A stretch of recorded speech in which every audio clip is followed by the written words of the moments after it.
제25호 태풍 콩레이가 한반도를 빠져나갔지만 지나간 자리마다 피해를 남겼습니다. 현재까지 사망 2명, 실종자 1명의 인명피해가 확인됐는데 300mm 안팎의 비가 내린 부산과 경남 일대에선 5만여 세대의 전기가 끊기기도 했습니다. 태풍 콩레이는 경남 통영에 상륙한 지 2시간 40분 만에 동해상으로 빠져나갔습니다. 태풍의 이동 속도가 워낙 빨라 그나마 피해 규모를 줄일 수 있었습니다. 태풍의 영향에서 완전히 벗어난 내일은 전국이 대체로 맑고 당분간 비 소식 없는 가을 날씨가 이어질 전망입니다. 비핵화 과제를 안고 동북아 순방 일정을 시작한 마이크 폼페이오 미 국무장관이 앞으로 북한과의 협상이 목표에 다다르면 정전협정을 끝내는 평화협정에 서명하게 될 거라고 말했습니다. 내일 평양에 가는 폼페이오 장관은 이번 당국 기간에 2차 북미 정상회담의 윤곽이 나올 수 있음을 시사하기도 했습니다.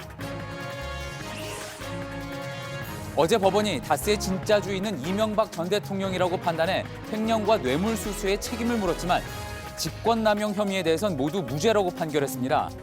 개인 재산을 관리하고 소송을 검토하는 일에 청와대 직원을 동원했지만 대통령 권한에 해당하지 않아 죄가 아니라고 한 법원의 판단을 짚어봅니다. 전국 청년 가구 중 주거 빈곤 상태에 있는 가구가 17.6%인 45만 가구에 이르는 걸로 나타났습니다. 방 한 칸 마련하는 것조차 버거운 청년 가구들의 실태를 이슈플러스에서 취재했습니다. JTBC 뉴스룸 지금 시작합니다.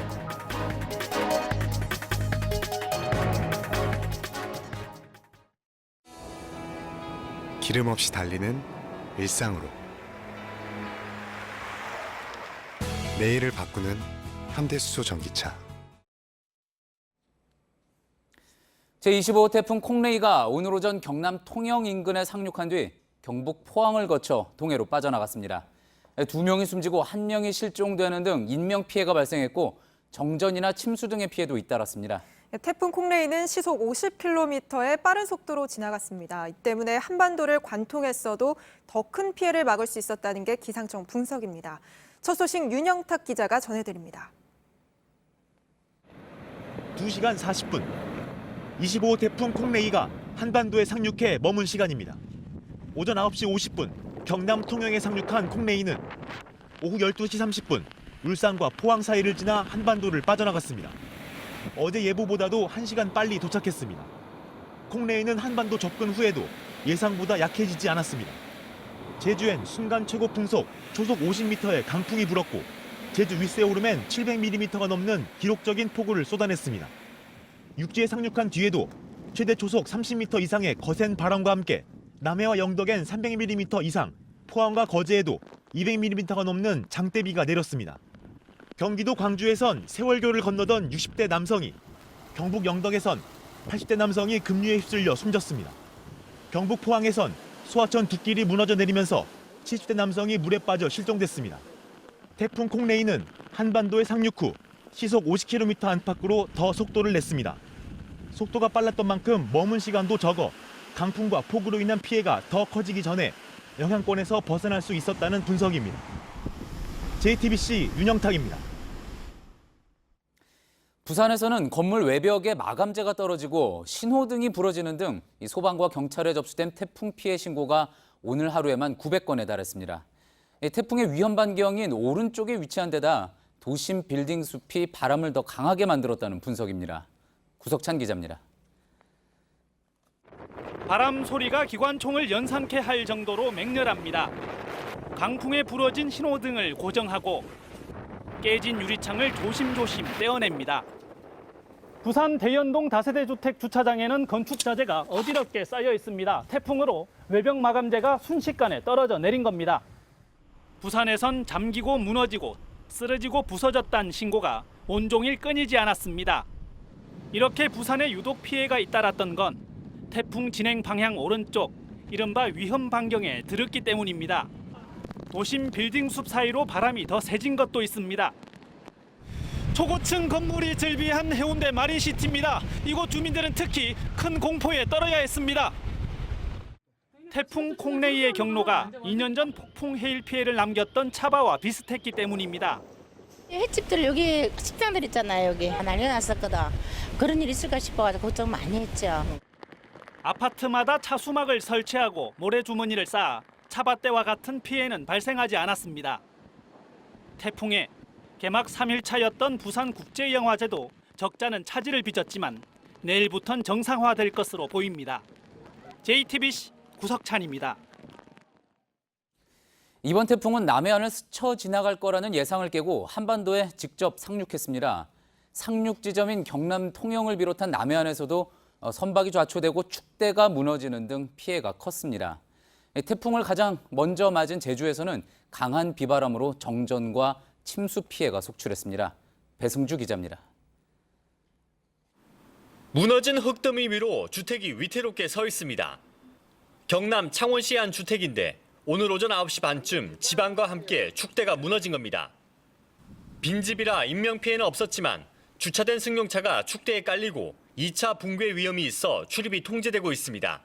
짧게 굵게 쾅 하는 거. 문 밖에 나왔더만은 현상으로 이리 되겠더라고. 깜짝 놀랐죠.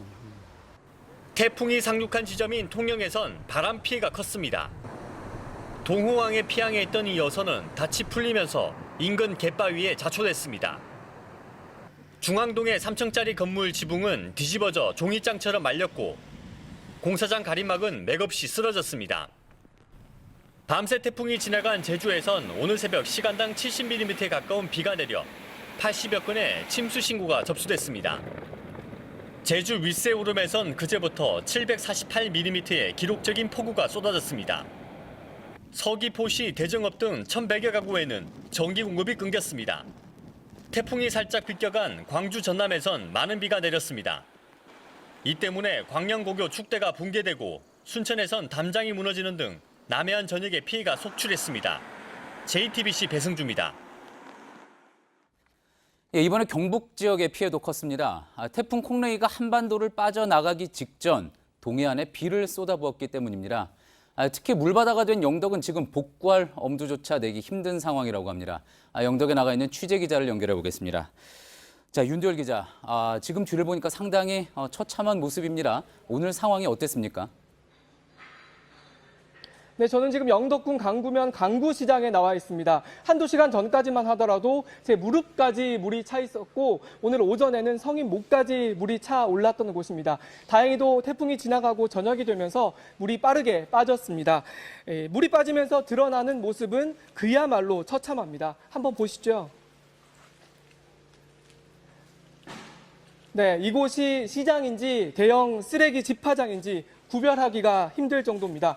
가게 안도 엉망이 됐는데요. 이 가게 안을 한번 보시면 지금 가게 안도 엉망진창입니다. 그래서 이 가게가 무엇을 팔던 가게였는지는 가게 밖에 붙은 상호를 봐야 알 수 있을 정도입니다.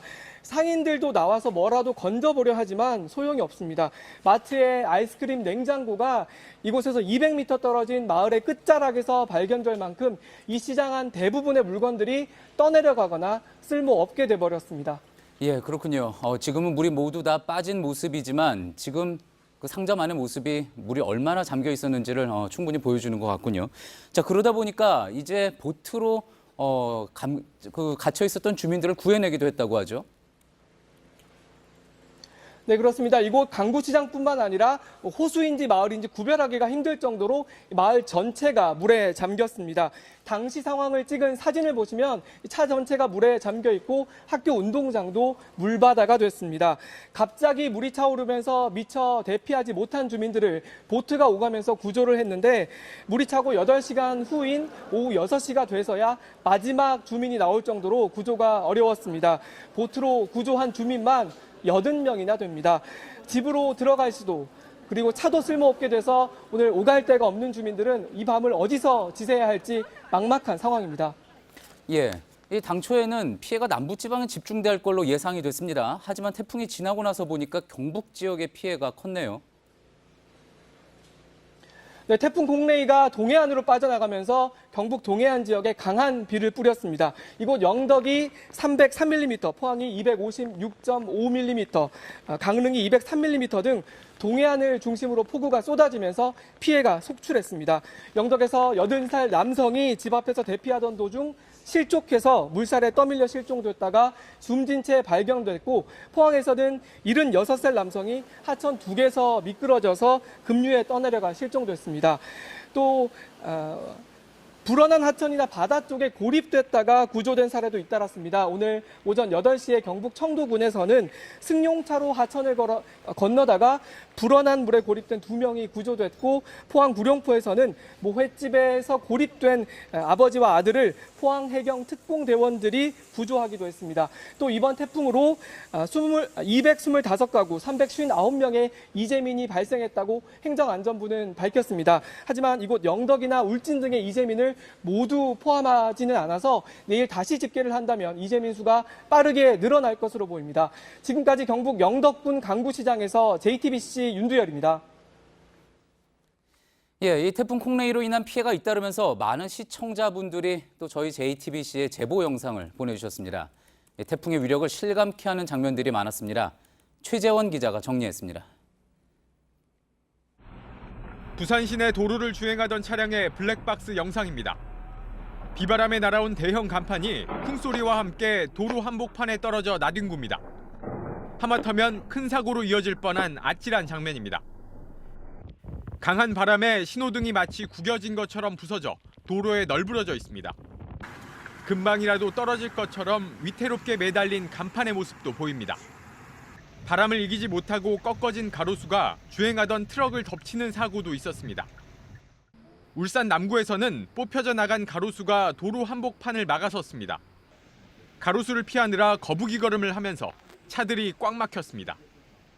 어제부터 많은 비가 내린 제주의 한 도로는 물폭탄이 쏟아져 마치 강물처럼 변했습니다. 흙탕물이 폭포마냥 쏟아져 내립니다. 포항 문덕에서는 차량을 대피시킨 지하 주차장에도 물이 들이쳐 그야말로 물바다가 됐습니다. 태풍이 핥히고 지나가자 건물 외장벽이 포장지가 벗겨지듯 뜯겨져 나간 곳도 있었습니다. 주차장에 세워둔 차량이 아예 건물 잔해들로 덮여버렸습니다. 11톤 트럭마저 바람을 이기지 못하고 가드레일 위에 쓰러져 있는 모습도 보입니다. 파도와 해일 우려가 컸던 부산. 집채만한 파도가 솟구치더니 그대로 방파제 위에 쏟아져 내립니다. 학생들이 뛰어놀던 경북의 한 대학 캠퍼스 운동장은 쏟아진 비가 그대로 고이면서 오리들의 차지가 됐습니다. JTBC 최조원입니다. 예, 이번 태풍으로 결항과 지연이 잇따랐던 항공편은 모두 정상화됐습니다.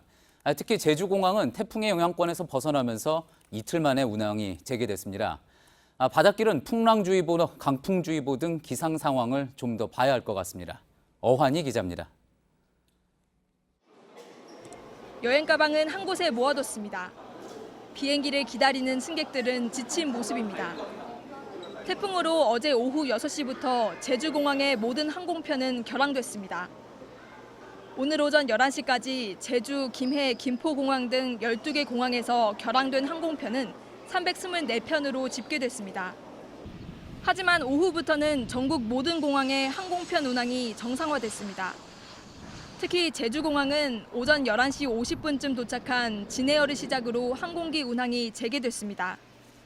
하늘길은 열리고 있지만 바닷길은 상황이 다릅니다.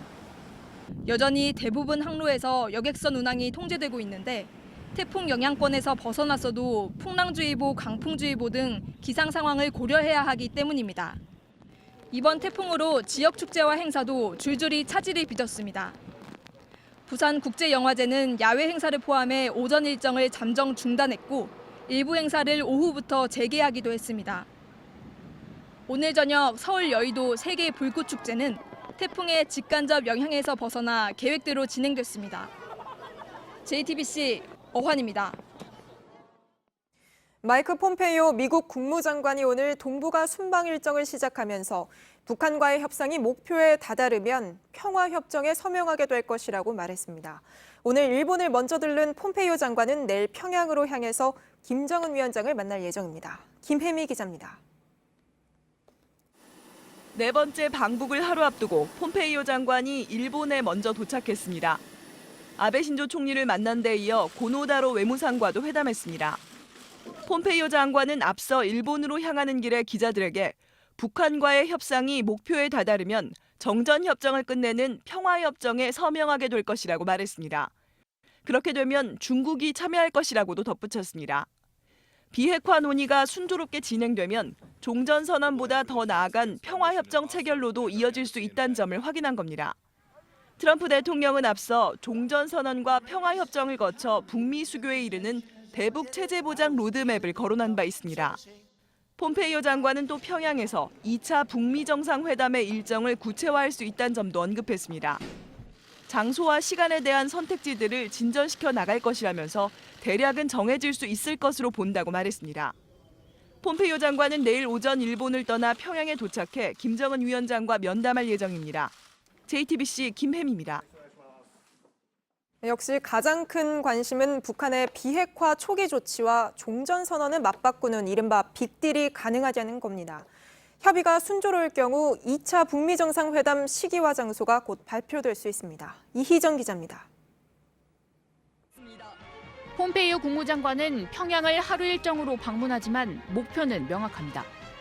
6.12 북미 정상회담 합의 이행과 관련해 김정은 위원장을 직접 만납니다.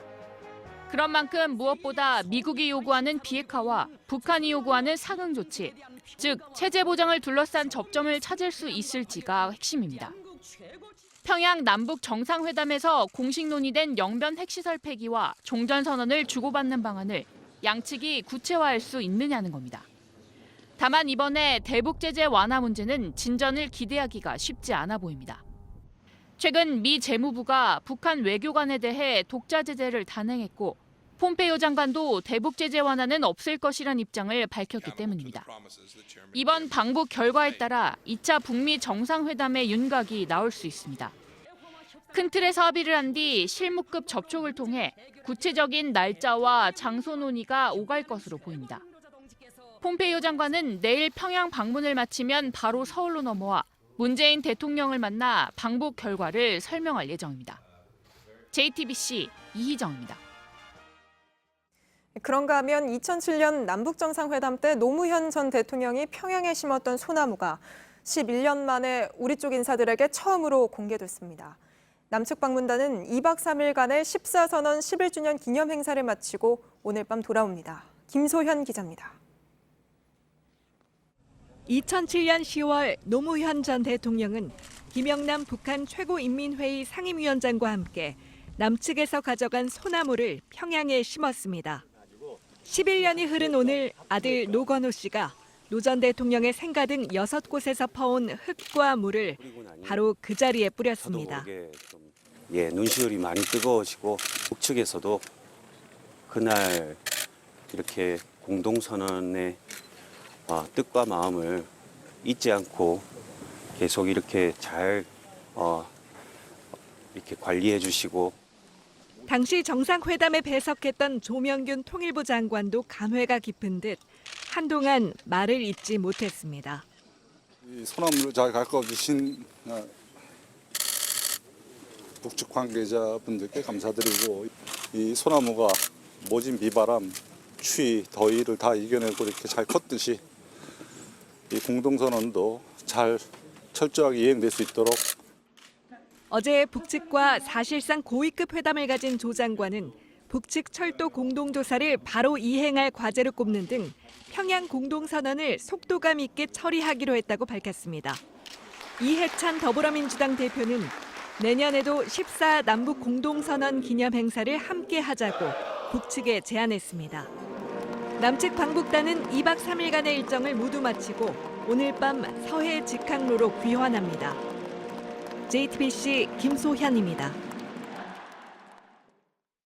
이상은 지시로 보고한 문서에는 비자금은 MB께로 전해지는 것으로 생각해왔다. 예전 비자금 문제가 불거지면 MB에게 큰 문제가 된다고 얘기를 하셔서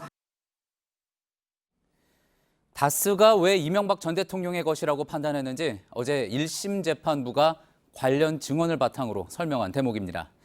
다스의 격리 직원 조모 씨가 2008년 1월 특검 조사를 받은 뒤 쓴 보고서 내용이었습니다. 1심 법원의 판단은 분명했습니다. 67분간의 선고에서 재판부는 다스 설립부터 이 전 대통령이 정치를 시작한 뒤 관련 의혹에 어떻게 대처했는지를 자세히 밝혔습니다. 다만 대통령으로서 직권을 남용했는지에 대해서는 엄격히 해석을 했습니다. 지금부터는 재판부의 선고 내용을 하나하나 분석해 전해드리겠습니다. 먼저 김선미 기자의 보도입니다. 이명박 전 대통령과 다스의 수상한 관계가 처음 드러난 건 1996년입니다.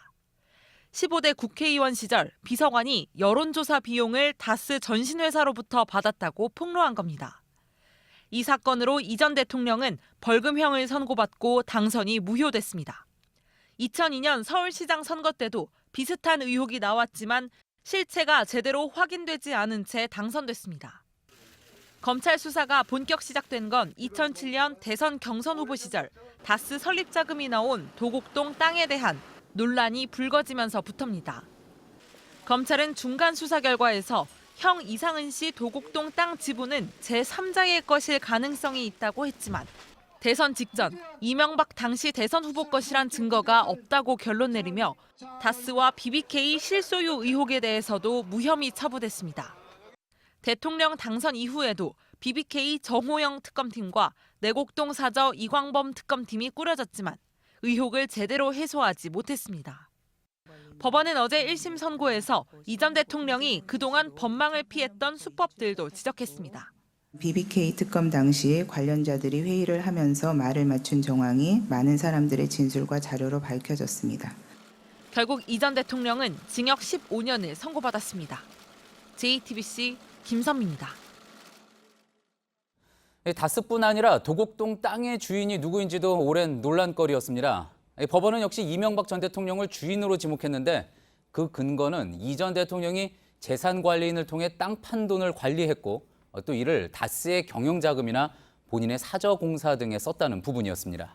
강보들 기자입니다. 현대건설 등이 소유했던 서울 강남구 도곡동 땅은 1985년 이명박 전 대통령의 형 상은 씨와 처남이자 재산관리인인 김재정 씨 명의로 이전됩니다. 15억 6천만 원에 산 이 땅은 10년 뒤인 1995년 263억 원에 포스코 개발에 팔립니다. 돈은 땅 소유자였던 상은 씨와 김 씨 계좌로 나뉘어 들어갔는데 돈의 일부가 다스 증자 대금으로 쓰인 사실이 2007년 한나라당 대선 경선 과정에서 드러나며 땅 실소유주 논란이 일었습니다. 법원은 계좌 관리와 자금 사용 흐름을 볼 때 매각 자금과 땅은 이 전 대통령의 것이라고 밝혔습니다. 김재정은 이병모와 친구에게 피고인에게 자금 보고를 해야 되는데 투자 손해를 너무 많이 봐서 고민이다라는 취지의 이야기를 하기도 하였습니다. 김 씨가 투자 손실 보고를 걱정하는가 하면 상은 씨 계좌에 있던 돈은 이 전 대통령의 논현동 자택 공사 대금, 아들 시영 씨 개인 사용분으로 지급됐습니다. 이 돈에 대한 변제는 이루어진 적이 없습니다. 법원은 상은 씨와 김 씨는 개인적인 목적으로 돈을 쓴 적이 없는 반면 이 전 대통령은 자금에 대해 줄곧 보고받으며 돈을 사용했다고 밝혔습니다. JTBC 강보들입니다. 어제 선고 재판은 지난 박근혜 전 대통령 재판처럼 전국에 생중계됐습니다. 그러다 보니 재판을 진행한 정계선 부장판사의 말 한마디 한마디가 주목을 받았습니다. 박민규 기자가 정리했습니다. 재판장 정계선 부장판사는 이명박 전 대통령 혐의의 핵심인 다스 실소유 문제에 대한 답부터 확실히 했습니다. 피고인이 다스 실소유자이고 비자금 조성을 지시하였다는 사실이 넉넉하게 인정됩니다. 이를 근거로 이 전 대통령이 다스 자금 246억 원을 횡령했다고 판단하고 이것이 정치인 시절 저지른 범죄란 점을 강조했습니다. 범행 당시 이미 국회의원, 서울시장으로 활동하고 있었다는 점에서도 죄질이 매우 좋지 않습니다. 당선 전후 각종 뇌물과 불법 자금을 받은 혐의까지 유죄로 인정하며 대통령으로서의 책무를 수차례 언급했습니다. 또한 국민의 기대와 대통령으로서의 책무를 저버리고 당시 피고인을 믿고 지지하였던 국민들은 물론 우리 사회 전반에 큰 실망과 불신을 안겨주었습니다. 재판 과정에서 주변의 책임을 돌려온 태도도 지적했습니다. 오히려 피고인을 위해 일했던 측근들이 자신들의 이익을 위하여 이 사건 범행을 저지른 것이고 자신은 개입되지 않았는데 모함하고 있다고 주장하는 등 재판이 끝난 뒤엔 정 부장판사가 1995년 사법시험에 수석 합격했을 때 언론과 인터뷰한 내용도 주목받았습니다. 법조계가 너무 정치 편향적이며 전직 대통령의 불법 행위도 당연히 사법 처리해야 한다고 말했던 부분입니다. JTBC 박민규입니다. 예, 역시 이명박 전 대통령 재판 수사와 관련해서 계속 취재를 해오고 있었던 저희 취재 기자 중에 한 명이 한민용 앵커입니다. 이 시간에 또 한민용 앵커와 함께 재판 어떻게 진행이 됐고 또 앞으로 어떻게 진행될지 이야기 나눠보도록 하겠습니다. 자, 한민용 앵커, 일단 검찰이 항소를 하기로 했습니다. 항소를 하기로 했다는 것은 검찰은 이제 어제 무죄가 나온 부분에 대해서 쟁점이 될 것이고 그 부분에 초점을 맞출 것 같은데 무죄 나온 부분 중에 하나가 이 개인 소송과 차명재산 관리에 청와대를 동원한 부분이었죠. 네, 그렇습니다. 일단 어제 재판장은 다스가 이명박 전 대통령의 것이다. 이건 넉넉히 인정된다고 못을 박았습니다. 예. 하지만 다스가 이 전 대통령의 것이라는 큰 줄기에서 파생된 혐의 중 하나였죠. 직권남용죄는 무죄로 판단했습니다. 예. 처남 김재정 씨가 사망하자 김 씨 명의로 된 다스 지분 등 차면 재산의 상속 문제를 검토하게 하고 또 BBK로부터 다스의 투자금 140억 원을 돌려받는 미국 소송에 청와대 관계자들을 동원했다는 부분인데요. 재판부는 어제 이 전 대통령이 이런 일을 김백준 전 비서관 등 청와대 관계자에게 시킨 건 인정이 된다고 밝혔습니다. 김백준 전 비서관을 포함한 청와대 관계자에게 시킨 거 인정한다. 사실을 인정했다고 했는데 왜 무죄가 나온 겁니까? 네, 일단 재판부는 우선 이 직권남용죄가 성립하려면 이 전 대통령이 지시한 내용이 대통령의 직무 권한인지를 우선 살펴봐야 한다고 밝혔습니다. 예. 네, 그러니까 이렇게 다스 미국 소송을 지원하도록 지시하는 게 대통령의 직무 권한인지를 우선 따져봐야 한다는 건데요. 일단 이 전 대통령이 이런 지시를 시킨 건 인정을 했기 때문에 이게 대통령의 지위를 이용한 불법 행위로 볼 수는 있다고 재판부가 설명을 했습니다. 예. 하지만 다스 소송을 지원하도록 하는 게 일반적인 대통령의 권한에 해당한다고는 볼 수가 없어서 직권남용죄는 아니라고 판단을 한 겁니다. 또 김백준 전 비서관 등은 이 전 대통령과 아주 오랜 인연이 있던 인물들이죠. 때문에 이 전 대통령이 이런 개인적인 관계 때문에 일을 시킨 걸로도 볼 수 있겠다고 설명했습니다. 대통령의 직무 권한이냐. 사실 뭐 일반적으로 보면 대통령은 뭐든 시킬 수 있는 위치에 있지 않나 생각할 수 있기 때문에 이 부분에 대해서 선뜻 납득하기가 힘들 수 있다는 반응도 있을 것 같은데 일단 재판부의 판단은 그렇지 않다는 거군요. 자, 그런데 또 궁금한 거는 박근혜 전 대통령도 비슷한 경우가 있었던 것 같습니다. 그래서 앞서 재판에서는 직권남용 혐의에 대해서 박근혜 전 대통령은 유죄가 나오지 않았습니까? 네, 그렇습니다. 일단 그래서 법조계 일각에서는 재판부가 이 대통령의 직무 권한을 너무 엄격하게 판단한 것 아니냐 뭐 이런 의견도 나오고 있기는 합니다. 예. 검찰도 항소심에서 이 부분에 대해서 다시 판단을 받아보겠다는 입장이고요. 박 전 대통령의 경우에는 전경련 소속 대기업들을 압박해서 미르나 이 K스포츠 재단에 돈을 내게 했다는 부분을 법원이 직권남용죄로 인정했었습니다. 대통령 정책에 따라서 재단을 만들고 또 기업들과 접촉할 수 있는 권한을 대통령의 직무 권한이라고 봤던 겁니다. 그렇군요. 이 부분에 대해서 항소심에서 어떤 판단이 나오느냐에 따라서 또 형량이 달라질 수 있겠군요. 자, 그런데 일부 뇌물을 받았다는 부분에 대해서도 무죄가 나왔죠? 네, 그렇습니다. 일단 삼성과 이팔성 전 우리금융지주 회장 그리고 또 김소남 전 의원으로부터 받은 돈 중에서 82억 원 정도만 뇌물로 인정이 됐습니다. 예. 그리고 다른 기업인들이나 이 종교인에게 받았던 돈이 10억 원 정도 되는데요. 이 부분은 뇌물이 아니라고 무죄라고 판단을 했습니다. 예, 검찰 수사에서는 또 비슷한 시기에 받은 돈 아니었습니까? 근데 어떤 돈은 뇌물이 되고 어떤 거는 뇌물로 인정이 되지 않은 건데 이유가 뭡니까? 이게 대가성이 인정이 되느냐, 그러니까 이 전 대통령이 돈을 준 사람이 구체적인 어떤 현안을 갖고 있었는지를 정확히 알고 있었느냐 이런 건데요. 예. 이 말이 좀 어려우니 사례를 좀 들어보겠습니다. 예를 들어서 이 5억 원을 건넨 최등교 대보그룹 회장 같은 경우에는 이 전 대통령과 골프를 치면서 이 대통령 대운하 사업에 참여하고 싶다는 말을 한 건 사실로 인정이 된다고 재판부는 판단했습니다. 하지만 이게 곧 수주하겠다는 구체적인 부탁을 수주해달라고 부탁한 건지는 좀 그렇게까지 보기는 어렵다 이렇게 판단을 한 겁니다. 예, 그렇군요. 자, 어쨌든 이런 부분들이 이제 항소심에서는 분명히 쟁점이 될 것 같습니다. 자, 그런데 현재까지 파악하기로는 이 전 대통령은 이제 항소를 고민하고 있다. 이제 항소를 하겠다는 거는 검찰 쪽이었고요. 네. 이 전 대통령은 고민을 하고 있다. 지금 이런 상황인 거죠? 네, 변호인은 다음 주 월요일에 구치소를 다시 찾아가서 이 전 대통령과 이 항소 여부를 논의할 계획인데요. 일단 검찰이 항소를 하기로 했기 때문에 항소심은 진행이 될 텐데 이 전 대통령이 항소를 할지 하지 않을지에 따라서 어떤 전략을 펼칠 것인지 좀 예측이 가능할 것 같습니다. 예. 박 전 대통령이 정치 재판이라며 항소를 포기했던 것처럼 이 전 대통령도 그렇게 갈 수도 있고요. 예. 혹은 이 항소해서 1심과는 다르게 증인을 신청해서 유리한 증언을 이끌어내려는 이런 전략을 선택할 수도 있을 것 같습니다. 예, 알겠습니다. 잘 들었습니다. 한민용 앵커였습니다. 예, 이번에는 인도네시아 지진 소식입니다. 강한 지진이 일어난 인도네시아에서 시간이 갈수록 사망자가 크게 늘고 있습니다. 지진이 일어난 지 일주일이 지났기 때문에 건물 잔해에 갇힌 걸로 추정되는 실종자들의 생존 가능성은 점점 희박해지고 있습니다. 인도네시아 현지를 연결해 보겠습니다. 조택수 기자, 지진 피해 지역을 벗어나기 위해서 주민들의 탈출 행렬이 이어지고 있다고 했는데 지금 상황은 어떻습니까? 네, 어제 지진 피해 지역인 팔루를 빠져나가기 위해서 주민들이 길게 줄을 선 이 공항의 모습을 보도해드렸는데요. 하지만 결국 비행기표를 구하지 못해서 이 차량으로 빠져나가는 사람들이 많았습니다. 이 다친 사람이나 이 노약자를 우선 인근 도시로 옮기기 위해서 군 수송기가 수시로 뜨고 내리고 있기 때문에 민간 항공기의 착륙이 사실상 불가능하기 때문입니다. 이 취재진도 이 차량을 구해서 어제 오후에 팔루에서 빠져나와서 팔루에서 남쪽으로 약 400여 킬로미터가량 떨어진 이곳 마무주라는 도시에 오늘 새벽에 도착했습니다. 예, 지진으로 무너진 곳이 많아서 도로 사정도 여의치 않았고 무엇보다 이 차량 구하는 게 쉽지 않았을 텐데 어땠습니까? 이 현재 팔루에서는 이 차량을 구하는 데만 적어도 하루 반나절이 걸립니다. 차량을 구해도 기름을 넣기 위해서 또 반나절을 기다려야 하고요. 이 우여곡절 끝에 팔루에서 출발을 했다고 하더라도 지진 피해를 집중적으로 입은 팔루와 동갈라 지역을 빠져나가기 위해선 3시간 가까이 걸립니다.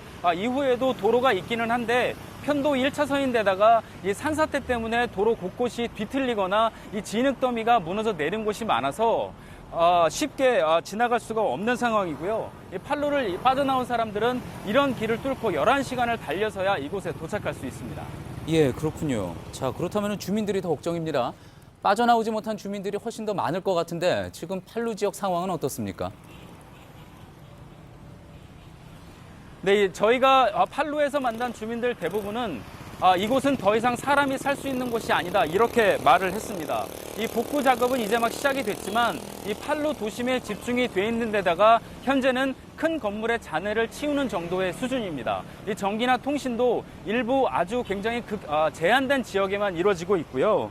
또 구호 물품과 인력의 경우에도 항공편을 통해서 들어온 건 이제 막 현장에 배치가 되기 시작했고 그리고 추가 인력과 물품은 저희가 팔루에서 마무주로 내려온 육로를 따라서 거슬러 올라가는 게 이제 막 시작이 됐습니다. 그래서 팔루 현지는 아직도 먹을 것 그리고 의약품들이 상당히 부족한 그런 상황이고요. 또 여기에 35도 이상의 더위 그리고 높은 습도가 더해지면서 이 곳곳에서 쓰레기와 고인물이 썩고 있습니다. 그래서 주민들은 밖으로 나와서 물건을 닥치는 대로 집어가거나 일부는 차량을 빼앗아 타는 일까지 벌어지고 있습니다. 예, 상황이 그렇게 심각하고 게다가 구조 작업도 늦어지면서 이제 실종자를 구할 수 있는 골든타임이 지났다는 이야기도 나오고 있는데 지금까지 집계된 희생자 수도 상당합니다. 그런데 희생자가 더 늘어날 우려가 크겠군요. 네, 현재까지 집계된 지진 피해 희생자는 1,649명, 그리고 실종자는 265명입니다. 하지만 지진 직후에 그대로 묻혀버린 매몰된 집들이 수천 채가 넘습니다. 그리고 아직 복구 작업이 시작도 되지 않은 이 저희가 보도됐던 지역들의 피해 상황이 더해지면 희생자 수는 상당히 더 많이 늘어날 수밖에 없습니다. 예, 잘 들었습니다. 지금까지 인도네시아 현지에서 조택수 기자였습니다.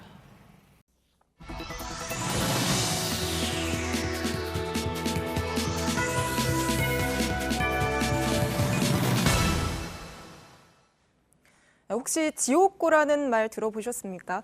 지옥을 연상시키는 이 단어는 반지하, 옥탑방, 고시원에서 한 글자씩 따서 만든 단어입니다.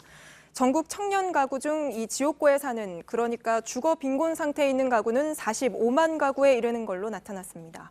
특히 서울에서 홀로 사는 청년 중에서 10명 중 4명꼴에 이른다고 하는데 그 실태를 최규진 기자가 취재했습니다. 비 내리는 공원에 노란색 컨테이너가 놓여 있습니다. 3평 남짓 공간은 텐트와 옷가지로 가득 찼습니다. 35살 이희성 씨가 지내는 공간입니다. 여름이 빨리 오고 겨울이 빨리 와요. 사람이 기본적으로 살아갈 수 있는 환경은 아니죠. 뭐 씻을 때도 화장실 가서 씻어야 되고 뭐 설거지도 화장실에 가서 할 수밖에 없고. 대학을 졸업하고 취업을 위해 서울에 올라왔습니다. 지하 월세방을 구했지만 재개발로 강제 철거를 당했습니다. 그 후 컨테이너 생활을 한 지 벌써 2년이 넘었습니다. 그 뉴스에 보면은 정부에서는 청년들을 위한 정책, 뭐 일자리, 주택 얘기 나오는데 저는 국가에서 원하는 청년은 아니라는 생각도 들더라고요. 옥탑방에 살던 37살 윤성노 씨는 3년째 교회 쉼터에서 지내고 있습니다. 대리운전을 하며 기본 생활비를 쓰고 나면 보증금과 월세를 마련할 여유는 없습니다. 학자금의 문제가 일자리의 문제가 되고 일자리 문제가 집의 문제가 되는데 이 늪을 벗어나려고 막 하는데 불구하고 이것이 쉽진 않아요. 통계청 조사를 보면 우리나라 전체 청년 가구 중 주거 빈곤 상태에 있는 가구는 17.6%인 45만 명에 이릅니다. 특히 전체 주거 빈곤 가구 비율은 떨어지고 있지만 서울에 사는 1인 가구 청년의 경우는 최근 5년 새 꾸준히 늘어 10명 중 4명꼴에 이릅니다. 주택 공급과 함께 주거 복지와 안정 정책도 함께 고려해야 한다는 지적이 나오는 이유입니다. 인구 문제나 출산 문제나 결혼 문제와 연관된 그런 결혼 출산 정책의 하나로 주거복지 정책을 활용한다는 느낌이 들고 청년들은 최소한의 삶을 누릴 수 있는 공간을 마련해달라고 하소연합니다. 누군가에게는 한 사람으로서 오롯이 있을 공간, 그런 곳이 서울, 대한민국에서 그런 공간이 사라진다는 거는 제가 사라지는 거랑 비슷한 거거든요. 대한민국에서 지워져 버리는 인생이 되는 것 같아요. JTBC 최규진입니다. 요즘 강원도에선 특산물인 오징어가 금징어로 불릴 정도로 귀해졌다고 합니다. 어획량이 크게 줄어서 20년을 이어온 주문진 오징어 축제도 이제 그 이름을 지키기조차 어려울 지경이라고 하는데요. 무슨 일인지 오선민 기자가 현장 취재했습니다. 부두에 들어온 오징어잡이 어선은 세척이 전부입니다. 매일 새벽 물량을 확보하는 것부터 전쟁입니다. 싼 데가 없어요. 오징어 안 나잖아. 중국 어선이 이부 구역에 진출한 후부터는 오징어가 급격히 떨어졌죠. 20년을 이어온 오징어 축제는 올해 직격탄을 맞았습니다. 수조는 텅 비었습니다. 먹거리 부스에선 오징어 메뉴를 찾기 어렵습니다. 오징어가 없으니까 좀 이상하지. 근데 홍게 드시네요, 결국? 오징어 없으니까. 비싸고 없으니까. 오징어 축제의 백미인 맨손잡기 행사입니다. 원래는 오징어를 잡는 행사였지만 올해는 이렇게 멍게, 광어, 방어를 같이 잡는 행사로 바뀌었습니다. 아무래도 오징어 어획량이 줄어드는 게 가장 큰 이유고요. 오징어 축제 명칭 변경에 대해서 고려하고 있는데 최근 4년간 오징어 어획량은 크게 줄었습니다. 서비스로 주던 오징어는 옛말입니다. 옛날같이 오징어나 좀 많이 낮아서 서로 막 썰어가지고 주고 싸주고 그랬으면 좋겠어. 근데 그런 시절은 안 돌아오겠지? 오징어회를 파는 포장마차 상인들은 최근 한 달 넘게 장사를 하지 못했다고 하소연합니다. 손님이 몰릴 저녁 시간이지만 14곳 중 절반이 이렇게 문을 닫은 상태입니다. 오징어 물량을 확보하지 못한 점포들이 문을 열지 못한 겁니다. 3일 전에부터 쉬었어요. 근데 오늘 처음 또 하는 거야. 금징어라 불리며 오징어 가격도 치솟았습니다. 작년에는 그래도 한 6만 원 정도 했는데 올해는 한 10만 원 정도 하니까 손님들이 이제 구매를 하시려다가도 깜짝 놀라시죠. 관광객들은 아쉬움을 토로합니다. 동해안 오징어가 원래 맛있는데 없어서 좀 너무 아쉬운 것 같아요. 동해안 수온은 점점 올라가고 중국 어선의 싹쓸이 조업도 갈수록 심화되고 있습니다. 오징어는 동해안의 대표 어종 자리를 내어줄 위기에 놓였습니다. JTBC 오선민입니다. 서울 숙명여고 시험 문제 유출 의혹을 받는 전임 교무부장과 그 자녀인 쌍둥이 자매가 오늘 오전 경찰 조사를 받았습니다. 그런데 자매 중 한 명이 오전 조사를 마친 뒤 호흡곤란을 호소해서 병원으로 옮겨졌습니다. 생명엔 지장이 없는 상태로 알려진 가운데 경찰은 출석 일자를 다시 조율할 계획입니다. 일본 하토야마 유키오 전 총리가 사흘 전 한국인 원폭 피해자들을 찾아와서 무릎 꿇고 사죄했습니다. 남의 나라 전쟁에 휩쓸려 숨지고 다친 한국인 피해자들은 10만 명에 이릅니다. 하지만 한 번도 일본의 공식 사과를 받지 못했고 고국에서도 차별을 받아왔죠. 박창규 기자가 현장 취재했습니다. 그 당시에 날씨가 너무 좋아가지고 그날 호모에서 전차를 기다리고 있었어. 8시 15분. 나는 이제 아주 먹고 설거지 하고 있고 동생들하고 엄마하고는 방에 있고 이랬는데 여느 때처럼 하루는 시작됐습니다. 기억 속 그날 아침은 유난히 맑았습니다. 압도적인 폭력이 다가오고 있다는 걸 아무도 몰랐습니다. 사령소도 안 불고 멋이 우하디만 불이 멋이 뻗쩍하면서 한 번도 상상 못한 광경이 시작됐습니다. 잠시 내가 실신을 했어요.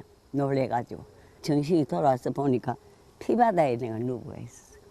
불빛이 확 왔잖아요. 그만 일본말로 아찌 뜨겁다고 그 난리가 났죠. 불바다가. 누가 누군지 분간할 수 없었고 모두가 서로 살려달라고 울었습니다. 다리 밑에 시래기 깔리기 뭐 시체가 빡 부풀어 가지고요. 그게 전부 고꾸라 가까마리가 물을 묻다고 물을 벌벌 끓는단 말이에요. 그곳에서 사람은 더 이상 사람이 아니었고 사람 커플이 저 민태 커플이 있나마 일바시듯이 해가지고 손톱 끝에 요가 디리디리 매달리 질질질질 끄끄끄. 시신은 처리할 폐기물과 같았습니다. 송잘 끌어 모아가지고요. 까꼬리 여기 한번 저기 한번 어디 그래 불에 태워요. 후유증은 길고 지독하게 이어졌습니다. 쳐도 안 하는 또 어디는 호라테에 핏기도 하나 없이 돌아서 그러고 한 서너도 한 3개월 키우다 죽었어요. 그래 알아 나배를 죽었어. 해방 뒤 고국으로 돌아왔지만 기다린 건 차별이었습니다. 숨어 살았습니다. 결혼하고 나서도 내가 원폭에 대한 건 일체 그만 결혼할 때도 이야기 안 했고. 한국인 원폭 피해자는 10만 명에 이릅니다. 5만 명은 일본에서 숨졌고 4만 3천 명이 살아남아 귀국했습니다. 살아왔던 세월이 하도 많아가지고 한평생에 이 손도 이것 때문에 눈물 젖은 걸 생각하면 어디 가서 입 뺏겼어요. 73년이 지난 지금 생존자는 2,306명. 평균 나이는 82살입니다. JTBC 박창규입니다.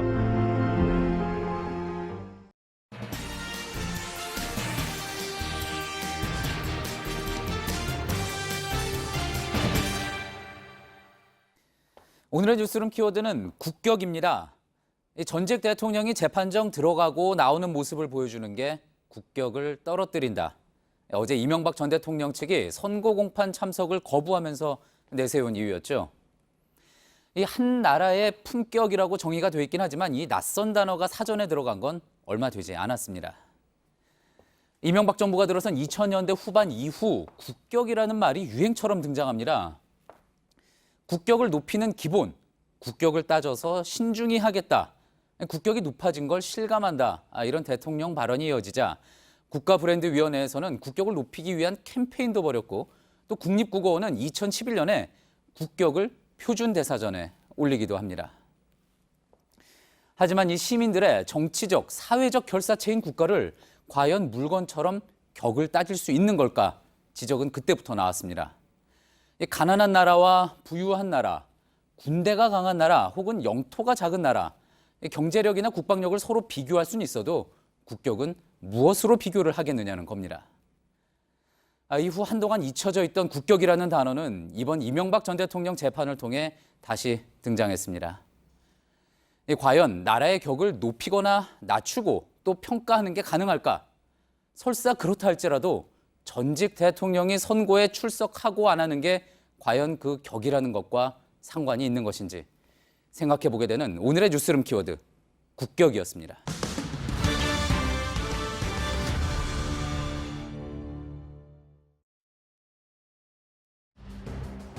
일본 원자력 규제 당국이 후쿠시마 원전 오염수를 바다에 방출하는 걸 허용하겠다는 입장을 밝혔다고 일본 언론이 보도했습니다.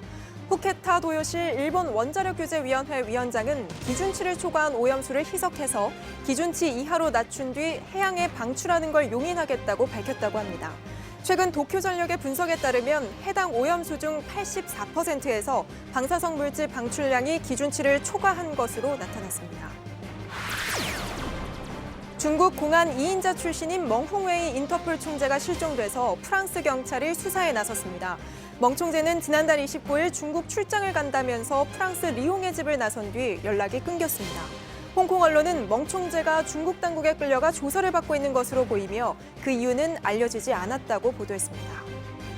국내 휘발유 가격이 14주 연속 오르면서 연중 최고치를 또 갈아치웠습니다.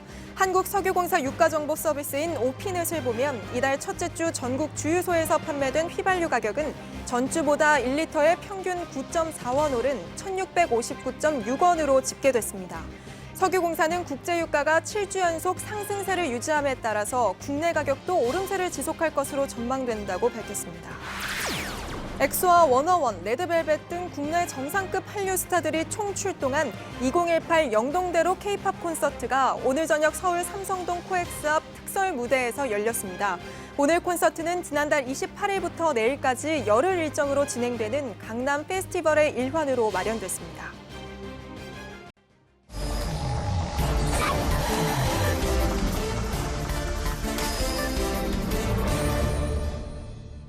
예, 비하인드 뉴스 안지연 기자 나와 있습니다. 안 기자, 첫 번째 키워드 볼까요? 네, 첫 키워드 문전성시입니다. 예, 요즘 같은 불경기에 문정성시라면은 좋은 얘기인데 어디입니까? 네, 어제 열린 민주당 박용진 의원이 주최한 토론회 얘기입니다. 국회에서는 워낙 다양한 토론회가 열리지만 이렇게 토론회가 문전성시를 이루는 건 흔한 일은 아닙니다. 예. 그런데 어제 의원실에서 직접 촬영한 영상을 보시면 보시는 것처럼 300명가량이 참석했다고 하는데 이처럼 서 있을 공간조차 없어 보입니다. 예, 그렇군요. 상당히 이례적인 모습입니다. 특별한 이유가 있었습니까? 네, 먼저 토론회 주제를 한번 보시면 토론회 자료집의 제목인데요.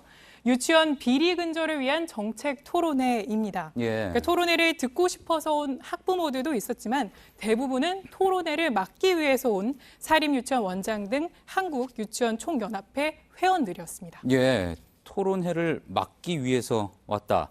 반대한 이유는 뭐였습니까? 네, 그 전에 한번 당시 영상을 한번 다시 보시겠습니다. 예. 네, 보시는 것처럼 박 의원이 이렇게 진행을 위해서 말을 할 때 내려오라고 이렇게 소리를 치고요. 예. 어렵게 다시 시작한 토론의 모습을 다른 영상으로 한번 보시면 이처럼 회원들이 그 우산으로 화면을 가리면서 토론의 진행을 방해하는 모습도 볼 수 있었습니다. 예, 그렇군요. 이유가 뭡니까? 네, 그래서 그 이유를 한유총 관계자에게 직접 물어봤습니다. 그랬더니 이렇게 답을 했는데요.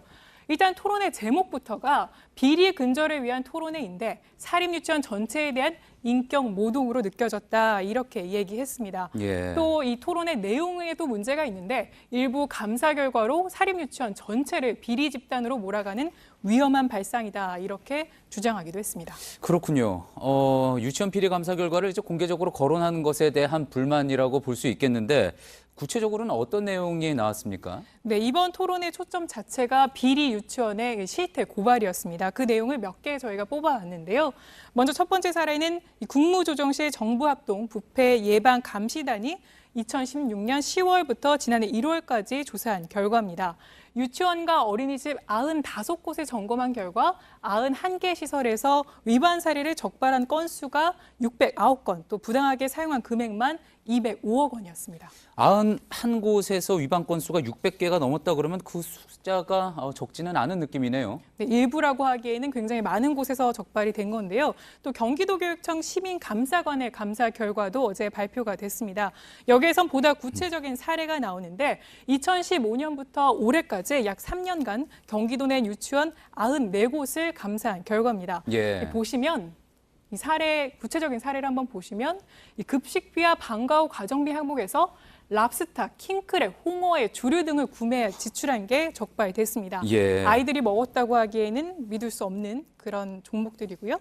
또 이뿐만 아니라 모 유치원 원장은 피부과에서 11차례에 거쳐서 703만 원을 쓴 사례가 있었고요. 또 흑침대를 구매하는데 650만 원을 사용하기도 했습니다. 모두 아이들 그 원비에서 사용한 거고요. 또 오후 2시 반에 하원하는 원생들에게 모두 종일반에 참여하는 것처럼 속여서 지원비를 부당하게 수령한 사례도 예. 적발됐습니다. 예. 아까 말씀드렸다시피 전체 94곳을 조사한 건데 이처럼 회계 부정이 적발돼 조치 대상이 된 곳이 단 2곳을 제외한 92곳이었습니다. 그렇군요. 자, 그나저나 토론회는 어떻게 잘 마무리가 됐습니까? 이 토론회 자체가 비리 사례를 공유하고 또 대안을 모색해보자. 그래서 토론도 예정돼 있었는데 이처럼 반발이 심해서 토론은 아예 진행조차 되지 못했습니다. 예. 저희가 박용진 의원과 직접 통화해봤더니 이 사립유치원 관계자뿐만 아니라 보시는 것처럼 이 동료 의원들에게도 하지 말라는 항의 전화를 받았다 이렇게 얘기했습니다. 예. 이 박 의원은 국감이 끝난 뒤에 토론회를 다시 열겠다고 했지만 사실 제대로 열릴 수 있을지는 지켜봐야 할 것 같습니다. 그렇군요. 지역구를 통해서 다른 의원들에게도 연락이 많이 왔겠군요. 다음 키워드 볼까요? 네, 다음 키워드는 삼각김밥입니다. 어떤 이야기입니까? 네, 어제 정의당이 낸 논평부터 한번 보시겠습니다. 삼각김밥이라는 표현을 썼는데요. 이 무슨 삼각김밥 옆구리 터지는 소리인가? 잔말 말고 자유한국당의 정개특위 명단이나 즉각 내놓아야 할 것이다. 이렇게 얘기했는데요. 현재 정개특위 구성을 놓고 정의당과 한국당은 이 신경전을 계속하고 있는 상황입니다. 예. 정개특위 구성에 대해서 여야 합의는 사실상 지난 7월에 합의가 끝났지만 한국당의 노회찬 의원이 사망하면서 이 정의당이 교섭단체 지위를 잃은 만큼 정개특위에서 정의당은 빠져라 이렇게 한국당은 요구하고 있는 거고요. 예. 정의당은 명단을 제출하지 않고 있는 한국당이야말로 빠져라 이렇게 반박하고 있는 겁니다. 불만을 표시한 건 알겠는데 특별히 삼각김밥을 언급한 이유가 있습니까? 바로 김성태 원내대표의 지난 2일 발언 때문이었는데요. 한 방송사에 나와서 이렇게 답을 한 바 있습니다. 이 청와대 직원들이 업무 추진비 사용 관련해서 예. 야근을 할 때 그럼 사비를 써야 하냐 이렇게 사회자가 묻자 보시는 것처럼 청와대 직원들이 와인바가 아니라 이 삼각김밥을 사 먹었으면 문제될 것이 없다 이렇게 말한 바 있었는데요. 당시에도 정의당은 이 본질은 삼각김밥이 아니라면서 즉각 반박한 바 있습니다. 들어보시죠. 예. 밤 11시 이후에 야근 삼각김밥을 먹었던 24시간 영업하는 설렁탕집에서 국밥을 먹었던 그 사용한 본질은 한 가지입니다. 국민이 그 내역을 알 수 있으면 됩니다. 예, 그렇군요. 이렇게 해서 정치권에서 삼각김밥이 화두가 되고 있는 그런 모습이군요. 잘 들었습니다. 비하인드 뉴스 안지영 기자였습니다. 태풍 콩레이가 동해상으로 빠져가면서 육상에 발효됐던 태풍 특보는 모두 해제됐습니다.